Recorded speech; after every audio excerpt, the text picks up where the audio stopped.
Well, Cara, tell us about it. The female Juddy we're hearing. Why?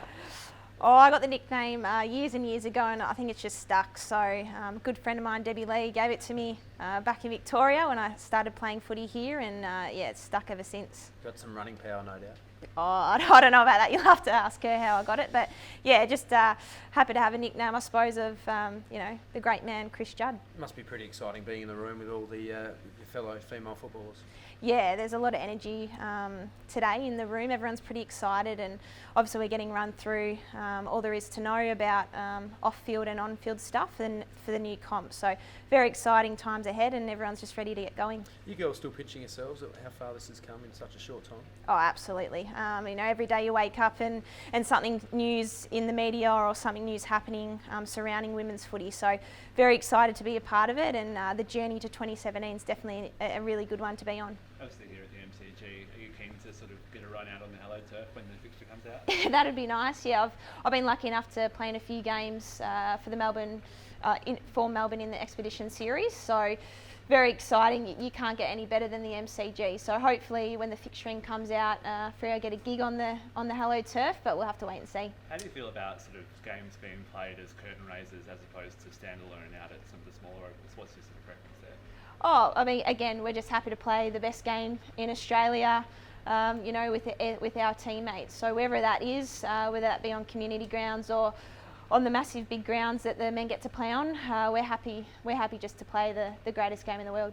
How daunting is it being here and learning about some of the stuff you perhaps didn't realise you had to do to be a professional footballer? Yeah, it is. There's a lot that obviously goes on behind the scenes, and a lot that the AFL, I suppose, they put a lot of time and effort into creating such a fantastic competition. So to get the ins and outs of what not to do and what to do it's really good for us, I suppose, in our personal development going forward. Are you ready for the things like drug testing, etc.?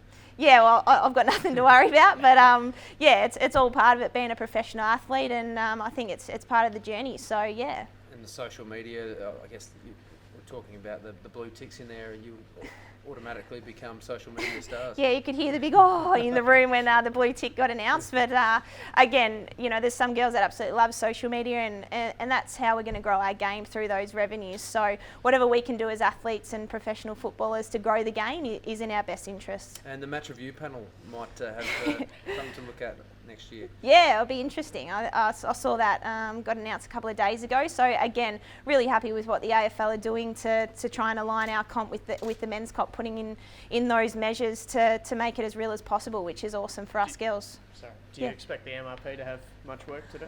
Hopefully not. Hopefully not for Freo anyway.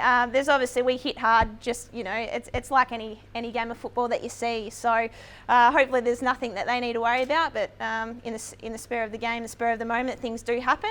But hopefully, yeah, we've got nothing to worry about. Well, there's some girls that do walk a fine line. No. I mean, when the ball's there to be won, you can do whatever you can to win that ball. So obviously accidents and things happen.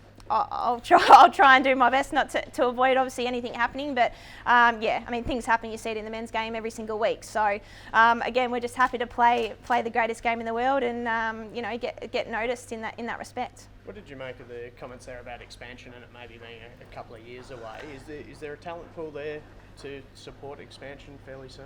I think the AFL and the Women's Advisory have done a really good job in I suppose securing that 18 competition. I think they've put all the measures in place, and they've done all their research to obviously put this 8-team comp forward. I think, as they said before, it is a couple of years off having a big talent pool to grow the comp. So yeah, I mean, in the next couple of years, there may be a few extra teams, but again, just really excited with the 8 that are obviously moving forward, and to hit round 1 to see whoever we're versing. In WA specifically, obviously you know a lot about the local comp. Is there a fair bit of talent there that's missed out?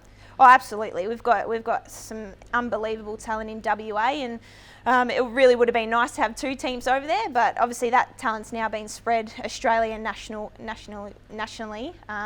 So again, all the girls that have been selected, not only in WA but Australia-wide, have been given that opportunity. Yeah, a few have missed out, but again, their opportunity will come when the teams grow and the competition grows.